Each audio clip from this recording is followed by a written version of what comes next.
Friends, welcome. Today we will be talking about class 12, one of the chapters in physics, and that one of the topic, refraction through a prism.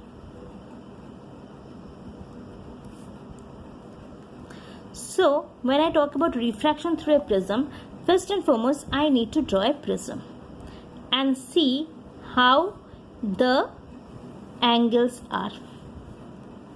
This is a prism. I can name the prism A, B and C. From point P, an incident ray is going in. It is getting till Q. It is getting refracted.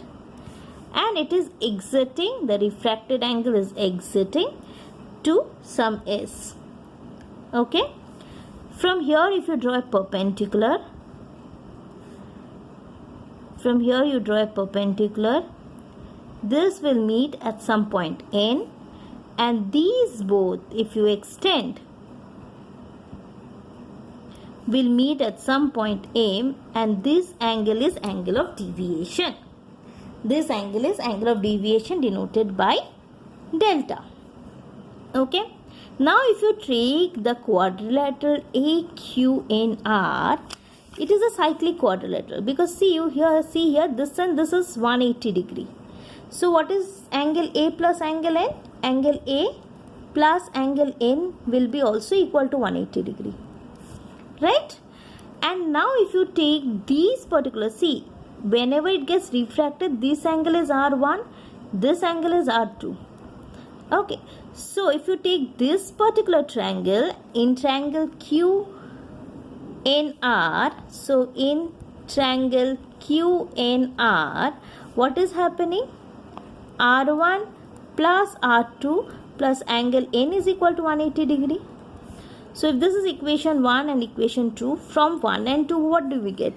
See, N and N will get cancelled. So A is equal to R1 plus R2. So angle A is equal to R1 plus R2. Okay. Alright. So then after that, what is delta? Angle of deviation delta. Angle of deviation delta is nothing but, see, this is R1. Okay. Here the angle of incidence is occurring. So if I extend this area, this is I. So obviously the whole is I. Okay. So angle of incidence C. When I have extended this, so this is what I will call it as I. So whole of this is I. Again, as it is extended here, this is emission ray E, angle of emission, and similarly this whole is E. So what will be this portion that we have? These both small areas. So if I have to tell you it separately. So I am drawing this portion of AQR. Sorry, it has bent a bit. So I had a ray coming in, right? So here is a perpendicular. Here is a perpendicular, right? So when there is a perpendicular, this is R1. From the perpendicular, the ray had come. So this is I. And the ray has been extended. This complete is I. So what is this one? I minus R. Similarly, the one coming here, this complete is E. And this one is R2. So what is this portion? E minus R2. Right? So delta is equal to nothing but I minus this angle. Exterior angle is sum of opposite two angles. I minus R1 plus E minus R2. Okay. So from here I will get delta as what? I plus E minus R1 plus R2. What is R1 plus R2? Minus A. Okay. I plus E minus A. Okay. Now my point is I should have minimum deviation. To have delta as minimum deviation, what will occur? To have minimum deviation, these deviation, the dm should be I is equal to E. I is equal to E. So this implies what? If I should be equal to E, then R1 should be equal to R2. R1 should be equal to R2. So I can say R1 is equal to R2, which is equal to R. So I can always here, from here I have, so I can have angle A is equal to 2R. So this implies what? R is equal to angle A by 2. Fine.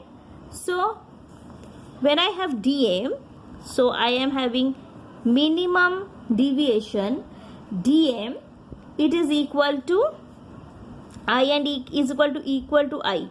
So 2I minus A. 2I minus A, because R1 plus R2 is A. So R1 plus R2, you have 2R. 2R is equal to A. So 2I minus A. Fine. So from here, what do I get? I want to get the refractive index. So when I have to get the refractive index 2, 1. So it is nothing but the refractive index in the second medium to the refractive index in the first medium. So this is equal to sine of A plus dm by 2 by sine A by 2. Okay. So it is sine A plus, from here if you see, what is my I? I is equal to A plus dm by 2. So sine I, this is nothing but sine I by sine R. Okay. So A plus dm by 2, what is R? R is A by 2. So there you are getting the refractive index. So I can always write the minimum deviation. I have eta 2, 1 minus 1 into A. Okay. Eta 2, 1 minus 1 by A. So this is your derivation of the refractive index, to find the refractive index in a prism. Thank you.